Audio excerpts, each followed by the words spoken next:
அவர் கண்ணை பார்த்தா இல்லைங்க, அவர் பக்கத்துல நின்னாலே உதறும் அப்படியே. சௌபின் சார் ரஜினி சார் கூட நடிக்கும் போது அவர் வந்து பயத்திலேயே இப்படி என்னமோ பண்ணிட்டு இருப்பாரா, அதை பார்த்து நாங்க சிரிச்சுட்டு இருப்போம். அதுக்கு நாங்க திட்டு வாங்குவோம், என்னடா சிரிச்சிட்டு இருக்கீங்க.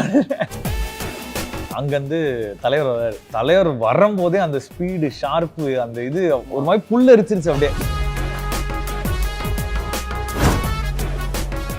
ஜெயச்சந்திரனின் அடடா ஆடியோ ஆஃபர் 5 முதல் 70% வரை டிஸ்கவுண்ட். ஹாலிடேஸ்னாலே அது நம்ம GT Holidays தான். GT Holidays, South India's #1 travel brand. You know you are special when you're with GT Holidays. ஆயுர்வேதம் ஒரு பொக்கிஷம், நம் ஆயுள் நீட்டக்கும் அற்புதம்.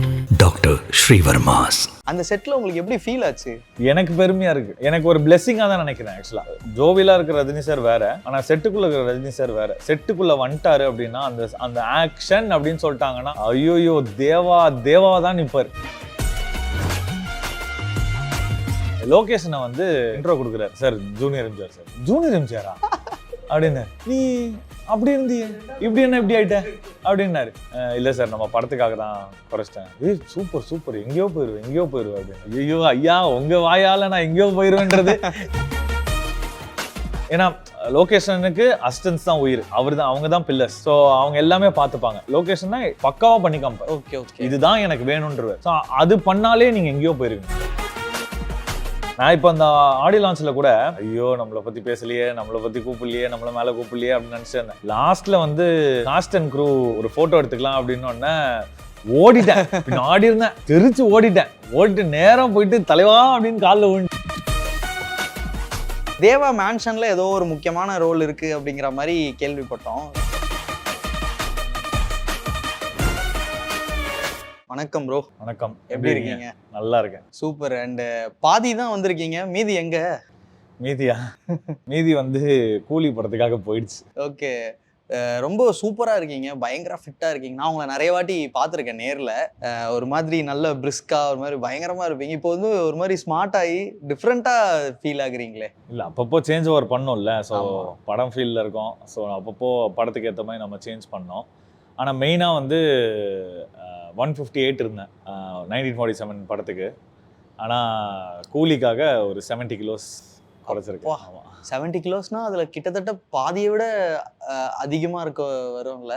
ஆமாம் ஆத்தி. ஓகே அந்த ஜேர்னியை பற்றி நம்ம நிறைய பேசுவோம். அண்ட் ஃபஸ்ட்டு இப்போ வந்து பார்த்தீங்கன்னா ஒரு ஃபீவர் தான் எல்லாருக்குமே இருக்குது, கூலி. ஆப்வியஸாக அதை பற்றி தான் நம்ம பேச போகிறோம்.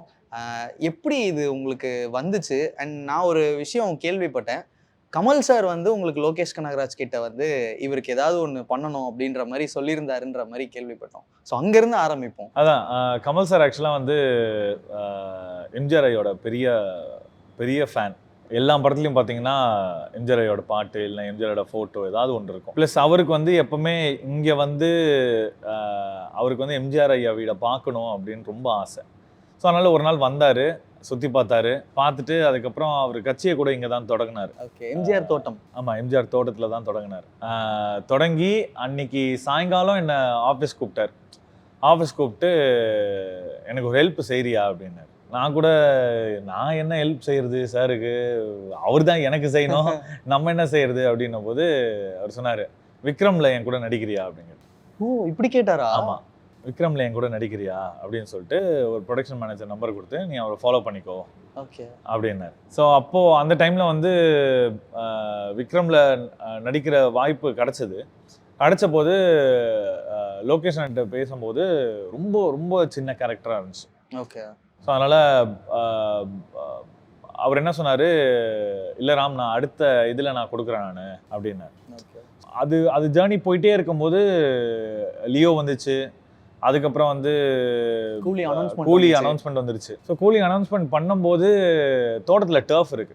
ஸோ அங்கே தான் வந்து லொகேஷனை ஃபுல் டீமோட விளையாடுவார். ஸோ விளையாடும் போது நானும் கூட சேர்ந்து விளையாடுவேன். ஸோ விளையாடும் போது நான் ஒரு நாள் கேட்டேன், அண்ணா ஏதாவது ஒரு வாய்ப்பு இருந்தா சொல்லுங்கண்ணே அப்படின்னு. இல்லை ராம், நான் ஆக்சுவலாக உன்னை மைண்டில் வச்சிருக்கேன். ஏன்னா வந்து அந்த மனுஷன் வந்து யாருக்குமே ரெக்கமெண்ட் பண்ண மாட்டாரு, கமல் சார். ஆமாம், உனக்கு ரெக்கமெண்ட் பண்ணாரு. ப்ளஸ் நான் அவரோட பெரிய ஃபேனு. ஸோ அதனால் நிச்சயமாக நான் மைண்டில் வச்சுருக்கேன், நான் சொல்கிறேன் அப்படின்ட்டு. ஆனால் கொஞ்சம் உடம்பு மட்டும் லைட்டாக குறைச்சிரு, 10 to 15 கிலோஸ் குறைச்சிரு, நல்லாயிருக்கும் பார்க்குறதுக்கு அப்படின்னாரு. ஏன்னா அப்போ ரொம்ப ரொம்ப பல்காக இருந்தேன். ஸோ அப்போது சொன்னோன்னே சரி ஓகே அண்ணன் சொல்லிட்டாரு அப்படின்னு சொல்லிட்டு எங்கள் அம்மாகிட்ட மட்டும் சொல்லிட்டேன். நான் எங்கள் அம்மாகிட்ட மட்டும் சொல்லிட்டு அம்மா இந்த மாதிரி சொல்லிருக்காரு, சரிடா சொல்கிற வரைக்கும் யார்ட்டும் சொல்லாத, கன்ஃபார்ம் கிடையாதுன்னா அப்புறம் இதாகிடும் அப்படின்னு. அம்மாஸ் திங்ஸ்ன்னு சொல்லுவாங்கல்ல அந்த மாதிரி. அவங்க எப்பவுமே அப்படி தானே திங்க் பண்ணுவாங்க. ஸோ அப்போது சரி ஓகே அப்படின்னு சொல்லிட்டு யார்ட்டுமே சொல்லலை. ஆனால் என்ன நான் ஒரு இதில் இருந்தேன்னா சரி ஓகே மேலே கடவுள் இருக்காரு, நிச்சயமாக வாய்ப்பு கொடுப்பாரு அப்படின்னு சொல்லிட்டு சரி ஓகே அது ஒரு சைடில் இருக்கட்டும் அப்படின்னு சொல்லிட்டு அடுத்த வேற படங்கள்லாம் போயிட்டு இருந்துச்சு. ஸோ அது சைமல்டேனியஸாக நான் வந்து ஒர்க் அவுட்டு அந்த மாதிரி இவர் திருப்பூரில் பாண்டி சக்தின்னு ஒருத்தர் இருக்கார், ஒரு மாஸ்டர். இந்த ஊதுவத்தி வச்சுலாம் சொல்லிக் கொடுப்பார். நம்ம இங்கே ட்ரெயின் பண்ணால் நம்ம ட்ரெயின் ஆக மாட்டேங்கிறோம், எதுவுமே ஆக மாட்டேங்கிறோம். கொஞ்சம் சோம்பேறித்தனத்தில் வேறு தந்தோமா. ஜிம்மு ஒர்க் அவுட்டாக நம்ம ஸ்போர்ட்ஸ்னால் பிரச்சனை கிடையாது, ஜிம்மு ஒர்க் அவுட்டுனான்னா ஒரு மாதிரி நம்ம சோம்பேறித்தனமாக இருப்போமா. ஸோ அதனால் சரி நம்ம சோம்பேறித்தனத்துக்கு அவர் தான் கரெக்டு அப்படின்னு சொல்லிட்டு ஒரு 10 நாள் அங்கே திருப்பூரில் போயிட்டு ட்ரெயின் பண்ணேன். இது வந்து உங்களுக்கு கன்ஃபார்ம் ஆகலை, படம் கிடைக்க போகுதுன்னெலாம் இல்லை, ஆனால் நீங்கள் ஸ்டார்ட் பண்ணிட்டீங்க ஒர்க் அவுட். இப்போ நீங்கள் இந்த டிரான்ஸ்ஃபர்மேஷனில் போய் லோகேஷ் கனகராஜன் முன்னாடி நிற்கும் போது என்ன சொன்னார்? ஃபஸ்ட்டு பண்ணிவிட்டு அதுக்கப்புறம் ஃபஸ்ட்டு ஷெட்யூல் போயிடுச்சு. ஓகே, ஐயோ இன்னும் கூப்பிடலையே, ஃபஸ்ட் ஷெட்யூல் வேறு போயிடுச்சு, செகண்ட் ஷெட்யூல் ஸ்டார்ட் ஆக போகுது, செகண்ட் ஷெட்யூல் வேறு வைசாக்லன்றாங்க, என்ன பண்ணுறதுன்னு தெரில, அங்கெல்லாம் நம்மளை கூப்பிடுவாங்களான்னு தெரில, என்ன கேரக்டர்னு கூட தெரியாது அப்படின்னு சொல்லிட்டு யோசிச்சுட்டு இருக்கும்போது ஒரு 11:45 நைட்டு ஓகே கால் வந்துச்சு. ப்ரொடக்ஷன் மேனேஜர் பாலா கால் பண்ணார். கால் பண்ணிட்டு இந்த மாதிரி ஜூனியர் எம்ஜிஆர் தான் நீங்கள்? ஆமாம் சார், நாளைக்கு ஃப்ளைட் டிக்கெட் போட்டாச்சு, வைசாக் கிளம்பி வந்திருக்கேன், நாளைக்கு காலைல ஷூட் உங்களுக்கு அப்படின்னு. ஏன் ஒன்றுமே புரியல, என்ன ஷூட்டு என்ன இது, எனக்கு கேரக்டர் சொல்ல எதுவுமே சொல்ல.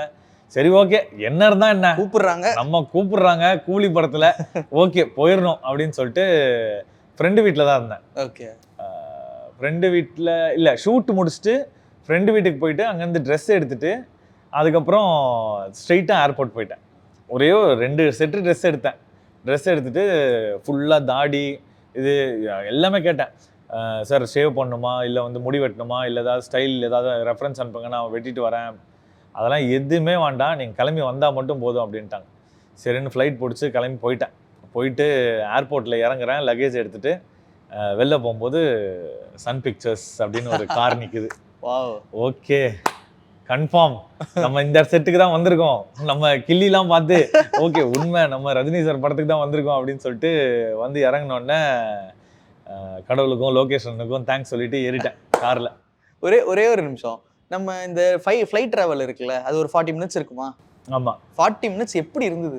எனக்கு ஃபுல்லா வந்து ஆகாயத்துல பறக்குறோம், கீழே போயிட்டு சாரை பாப்பனா, ரஜினி சாரை பாப்பனா, நிறைய பேர் இருக்காங்கன்னு வேற சொல்றாங்க, அந்த போஸ்டர்லாம் வேற ரிலீஸ் ஆச்சா, அது வேற என்ன பண்றதுன்னு தெரியல. லொகேஷனை பார்த்தா நான் என்ன சொல்றது, லொகேஷனை என்ன பார்த்து என்ன சொல்லுவாரு அப்படின்னு ஒரு எதிர்பார்ப்பு இருக்கும்ல. ஸோ அந்த எதிர்பார்ப்புலேயே போய் இறங்கி ரூம்லாம் சொல்லிட்டாங்க. ரூமுக்கு போய் ஃப்ரெஷ்லாம் பண்ணிட்டு கரெக்டாக ஒரு 10 மணிக்கு ஸ்பாட்டுக்கு வரணுன்ட்டாங்க. ஸ்பாட்டுக்கு போகிறேன், கேரவன்லாம் கொடுத்துட்டாங்க. கேரவன் ஜூனியர் எம்ஜிஆர்னு எழுதிருக்கு. உள்ளே போய் உட்காந்துட்டேன், ரொம்ப நேரமாக உட்காந்துருந்தேன். அதுக்கப்புறம் அசிஸ்டன்ஸ் எல்லாமே வந்தாங்க. ஏன்னா லொகேஷனுக்கு அசிஸ்டன்ஸ் தான் உயிர், அவங்க தான் பில்லர்ஸ். ஸோ அவங்க எல்லாமே பார்த்துப்பாங்க. ஸோ அசிஸ்டன்ஸ் வந்து பார்த்தோன்னா ஏற்கனவே எல்லாருமே பழக்கம், ஏன்னா கிரிக்கெட் விளையாட்டுருக்காங்க கூட. ஸோ அதனால் ப்ரோ எப்படி இருக்கீங்க, நல்லா இருக்கீங்க, என்ன ப்ரோ இது அப்படின்ட்டாங்க. ப்ரோ ஏதோ குறைச்சிட்டேன் ப்ரோ அப்படின்ட்டேன். அதுக்கப்புறம் வந்து சரி ப்ரோ நான் ஒரே ஒரு ஃபோட்டோ மட்டும் எடுத்துக்கிறேன், அண்ணன்கிட்ட மட்டும் போய் காமிச்சிட்டு வந்துடுறேன், என்ன கெட்டப்புன்னு பார்த்துட்டு வந்துடலாம் அப்படின்னு. சரின்னு போயிட்டு காமிச்சிட்டு வந்தார். அதுக்கப்புறம் ஒரு சேஞ்சஸ் சொன்னோன்னே அப்போ கொஞ்சம் சிம்பா மாதிரி போயிருந்தேன். ஃபுல்லாக முடி, ஃபுல்லாக கேஜிஎஃப் அந்த ஹேர் ஸ்டைல் மாதிரி ஃபுல்லாக தாடி எல்லாம் வச்சுட்டு போயிட்டோன்னே டக்குன்னு ஒரு சலூன்லேருந்து ஒரு ஆளை கூப்பிட்டாங்க. டப்புன்னு வெட்டினாங்க. ஃபுல் தாடி காலி, முடி காலி, ஃபுல் ட்ரிம்மு. எப்படி ஒரு போலீஸ் கட்டிங் மாதிரி இருப்பீங்க போல இருக்கே படத்தில். போலீஸ் கட்டிங்னு இல்லை, நார்மல். லைக் அவருக்கு வந்து என்னன்னா அந்த தாடி ஃபுல்லாக இவ்வளோ பெருசா அந்த மாதிரிலாம் இல்லாமல் நார்மலாக நல்ல லுக்கோட. கிட்டத்தட்ட இப்போ இருக்கிற மாதிரி. ஆமாம், ஏன்னா என் ஃபேஸ் மட்டும் தான் ஃபோட்டோ எடுத்துகிட்டு போகிறாங்க. ஸோ ஃபோட்டோ எடுத்துகிட்டு போய் காமிச்சோன்னே வெட்டுருன்ட்டாங்க. சார் வெட்டியாச்சு. வெட்டிட்டு காஸ்டியூம்லாம் கொடுத்துட்டாங்க. போய் அங்கே வைசாகில் போய் அந்த ஸ்பாட்டில் போகிறேன். நானும் ரொம்ப நேரமாக லொகேஷனை பின்னாடியே சுற்றிட்டு இருக்கிறேன். இங்கே பார்ப்பாரு, அங்கே பார்ப்பாரு, ஹாய் சொல்லுவார், ஏதாவது பண்ணுவாருன்னு. ஏன்னா கிரிக்கெட் விளையாடும் போது ஜாலியாக பேசுவாரா, என்ன இவருக்கு நம்மளை கண்டுக்கவே மாட்டேங்கிறாரு, என்ன இது அப்படின்னு சொல்லிட்டு போய் பார்க்கும்போது அண்ணன் ஜூனியர் எம்ஜிஆர், டேய் என்னடா சொல்கிற, ஓ, அடையாளம் தெரியலையா ஆமா, அவருக்கு அடையாளமே தெரியல சுத்தமா. அதுக்கப்புறம் நான் வந்து சரி ஓகே அண்ணா ஜூனியர் எம்ஜிஆர்ண்ணே அப்படின்னா, டேய் என்னடா இது என்னடா இப்படி குறைச்சிருக்க, நீ என்ன ஏதாவது சாப்பிட்றியா ஏதாவது பண்றியா, எதுவுமே சாப்பிட்றது இல்லையா, நான் கேள்விப்பட்டேன் சாப்பிட்றது இல்லை டயட்ல இருக்க அப்படின்னா, அதுக்கு நீ இப்படியாடா அப்படின்னு. இல்லைண்ணே ஒரு வெறியில எக்கச்சக்கமா குறைச்சிட்டேனே அப்படின்னு. சரிடா செம்மையா இருக்கு, இந்த காஸ்டியூம்லயும் சூப்பரா இருக்கு அப்படின்னாரு. அதுக்கப்புறம் ஃபர்ஸ்ட் அப்படியே ஷூட்டிங் ஆரம்பிச்சிருச்சு. ஓகே, நல்லா சொல்லிட்டு இருந்தீங்க. அந்த ஷூட்டிங் அதுக்குள்ள போனோட அப்படியே சட்டு நிறுத்திட்டீங்க. அது நின்றோம்ல 14 வரைக்கும் நிறுத்திடுவேன். இன்னும் ஒரு வாரம் இருக்கு அது ஆமா. தெரிஞ்சுக்கிறதுக்கு. ஓகே, ஒரு சூப்பர் படம் அது. ஏன்னா வந்து இந்த பக்கம் சூப்பர் ஸ்டார், இந்த பக்கம் வந்து super director Lokesh Kanagaraj and நிறைய பேர் வந்து பேன் இண்டியன்ல இருக்கிறவங்க எல்லாருமே இந்த படத்துக்குள்ள இருக்காங்க. அதுக்குள்ள ஜூனியர் எம்ஜிஆர் அவர்களும் இருக்காருன்றது வந்து அந்த செட்ல உங்களுக்கு எப்படி ஃபீல் ஆச்சு? எனக்கு பெருமையா இருக்கு. எனக்கு ஒரு பிளெஸிங்கா தான் நினைக்கிறேன் ஆக்சுவலா. ஏன்னா ரஜினி சார் கூட நடிக்க முடியுமான்றது ஒரு கனவு தான். அதுவும் லோகேஷ் அண்ணன் டைரக்ஷன்ல ரஜினி சார் நடிப்புல டபுள் ட்ரீட் இல்லைங்க, இது வந்து 5-6 ட்ரீட் மேல போயிடுச்சுங்க. ஏன்னா எவ்வளவு பேர், எவ்வளவு ஸ்டார்ஸ், ஆமா, Nagarjuna sir, Aamir Khan sir, Soubin sir, அதுக்கப்புறம் உபேந்திரா சார், ஸ்ருதி ஹாசன் மேம், எவ்வளோ பேர் எக்கச்சக்க பேர் இருக்காங்க. அவங்களுக்கு நடுவில் நான் ஒரு ஏதாவது பியூன் வேலை கிடைச்சாலே பண்ணியிருப்பேன். ஓகே, எவ்வளோ நாள் ஷூட் போச்சு உங்களுக்கு? ஒரு 26 to 27 days. ஓகே, அப்போ கண்டிப்பா வந்து ஃபுட்டேஜ் நிறையவே இருக்கும் நம்பலாம்ல அப்படின்னு கூட சொல்லிக்கலாம். ஏன்னா அது அப்படி கிடையாது ப்ரோ. 26 days இருந்தா கூட ரஜினி சார் போர்ஷன்ஸ் நிறைய இருக்கும். ஸோ அவருக்கு எடுக்கும் போது நடுவில் நம்ம போகிற ஒரு ஷூட் இருக்கும். ஸோ பிரேக் இருக்கும். ஸோ அந்த மாதிரி, ஏன்னா பிரேக் திருப்பியும் அங்கேருந்து வைசாக்லேருந்து திருப்பியும் சென்னை வந்துட்டு போக முடியாது. ஸோ அதனால மொத்தமாக இந்த நாள்னு சொல்லிடுவாங்க. ஸோ அந்த நாள் அங்கேயே தான் இருக்கணும். ஓகே, உங்களோட கேரக்டர் எப்படிப்பட்ட கேரக்டர்? Super character. நான் இன்னும் முடிக்கவே இல்லை கேள்வி. நல்ல கேரக்டர். பேர் சொல்ல முடியுமா உங்களோட கேரக்டர் நேம்? இல்லை, என் கேரக்டர் நேம்லாம் அதில் இல்லை. நேம்லாம் அதில் இல்லை. ஓகே, 14th ஆனா நேம் வந்துடும். ஓகே, நான் அதுக்கு சரி, அதை பற்றி நம்ம கேட்கல. இப்போ வந்து ஒரு பக்கம் வந்து கமல் சார் வந்து ஒன்று பண்ணணும் இவருக்கு அப்படின்னு சொல்லி லோகேஷ் கிட்ட வந்து அறிமுகப்படுத்துறாரு. ஃபைனலி அந்த ப்ராஜெக்டும் நமக்கு கிடைச்சிருச்சு. இந்த பக்கம் சூப்பர் ஸ்டார். எப்படி இருந்தது சூப்பர் ஸ்டாரோட நீங்க பேசுனீங்களா? என்ன சொன்னாரு? ஆமா, first shot night shot. Okay, போறேன். போனோன்னே அங்க எல்லாம் செட்டப்லாம் நடக்குது. நான், கண்ணா ரவி ப்ரோ, ரிஷி ப்ரோ எல்லாருமே வந்து நிற்கிறோம். நின்றுருக்கும் போது அங்கேருந்து தலைவர் வரும்போதே அந்த ஸ்பீடு, ஷார்ப்பு, அந்த இது ஒரு மாதிரி புல் அரிச்சிருச்சு அப்படியே. நம்ம தியேட்டரில் பார்த்து நேரில் பார்த்துருக்கோம்.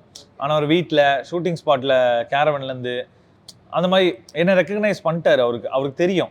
ஓகே, இந்த சைஸ்ல பார்த்தோம். இந்த சைஸ்ல பார்க்கல, தெரியல அவருக்கு. ஓகே, அதான் அந்த சைஸ்ல அவருக்கு தெரியும். ஓகே, ஏன்னா வீட்டுக்கு கூப்பிட்டு பேசியிருக்காரு. நான் எம்ஜிஆர் பேரன் தெரியும், ஜூனியர் எம்ஜிஆர் தெரியும், எல்லாமே தெரியும்.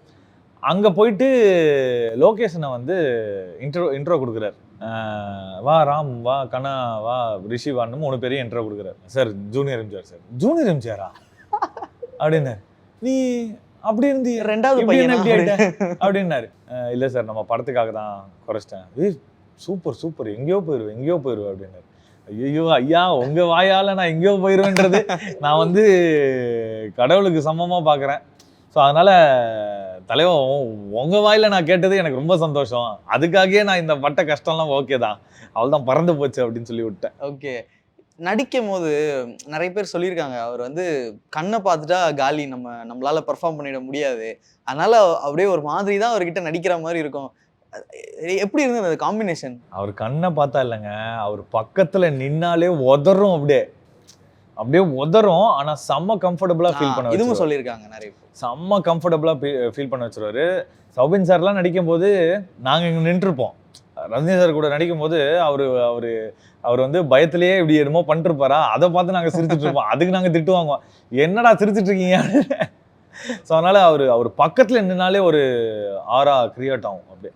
அண்ட் நீங்க ஒரு விஷயம் சொன்னீங்க, அவர் வந்து கம்ஃபர்டபுளா வச்சுக்குவாரு அப்படின்னு சொல்லி. நிறைய பேர் வந்து எவ்வளோ பெரிய ஸ்டார் முன்னாடி நடிக்க போகும்போது ஒரு நர்வஸ்னஸ் இருக்கும். நம்ம நல்லா பெர்ஃபார்ம் பண்ணால் கூட நம்ம மேலே ஒரு சின்ன ஐயோ கரெக்டாக பண்ணிடணும் அந்த ஒரு விஷயம் இருந்துக்கிட்டே இருக்கும். ஆனால் அதை வந்து ஒரு சின்ன குழந்தைங்களை ட்ரீட் பண்ணுற மாதிரி நம்மளை அழகாக ட்ரீட் பண்ணி நம்மளை கம்ஃபர்ட் இல்லை, அவர் வெயிட் பண்ணுவார். இன்னொரு டேக் வாங்கினாலும் பரவாயில்ல, ஒன்றும் பிரச்சனை இல்லை, பண்ணு அப்படின்னுவார். ஸோ அதை நான் நேர்லேயே பார்த்துருக்கேன். அதே மாதிரி நான் சீன் நடிக்கும் போதும் நம்மளுக்கு ஒரு டைலாக் பேப்பர்லாம் கொடுப்பாங்கல்ல, டைலாக் பேப்பர்லாம் கொடுத்து கால்லேருந்து ப்ரிப்பேர்லாம் பண்ணுவோம். ஐயோ ரஜினி சார் கிட்ட நடிக்கிறோம், பண்ணிருக்கோம். அடுத்த சீனு வேற யார்கிட்டயாவது நடிக்கணும். எல்லாருமே பெரிய ஸ்டார்ஸ், ஓகேவா? அதுவும் லொகேஷன் வேற டைரக்டர் வாய்ப்பு வர கொடுத்துருக்காரு, அதை நம்ம மிஸ் பண்ணக்கூடாது.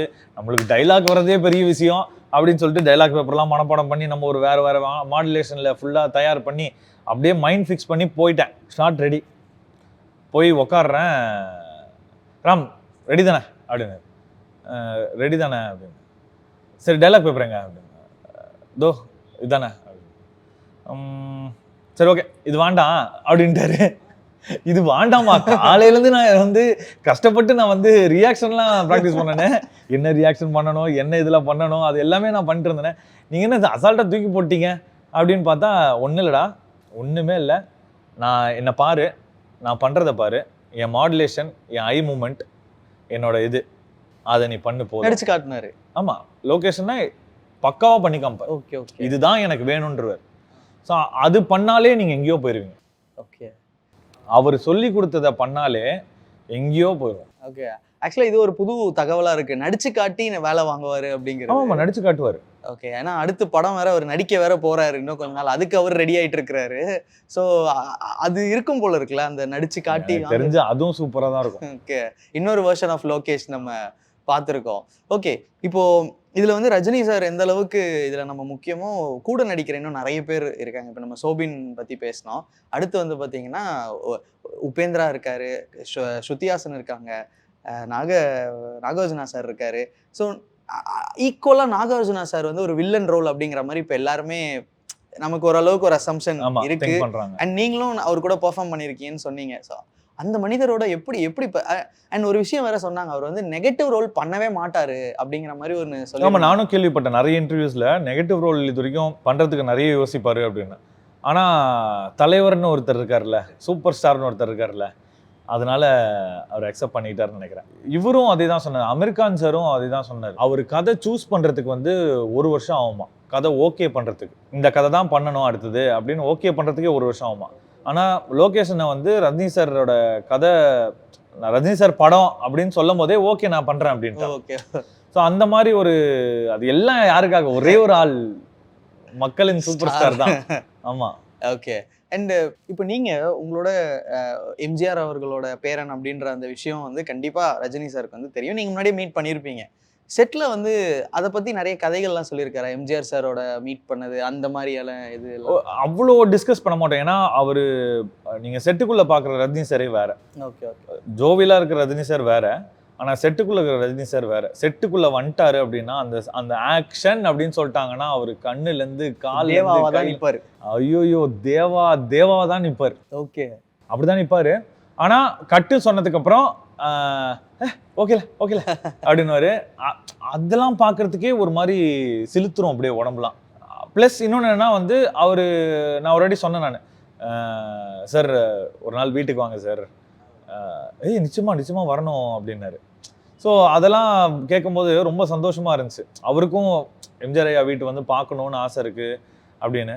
ஸோ அடுத்தது எப்போ மீட் பண்ணலாம், எப்போ மீட் பண்ண போறேன் அப்படின்னு ஒரு ஹைப்ல இருக்கேன். ஓகே, எனக்கு தெரிஞ்சு படம் முடிஞ்சதுக்கு அப்புறம் ஏதோ ஒரு பார்ட்டியோ, ஏதோ ஒரு சக்சஸ் பார்ட்டி இருக்கும்.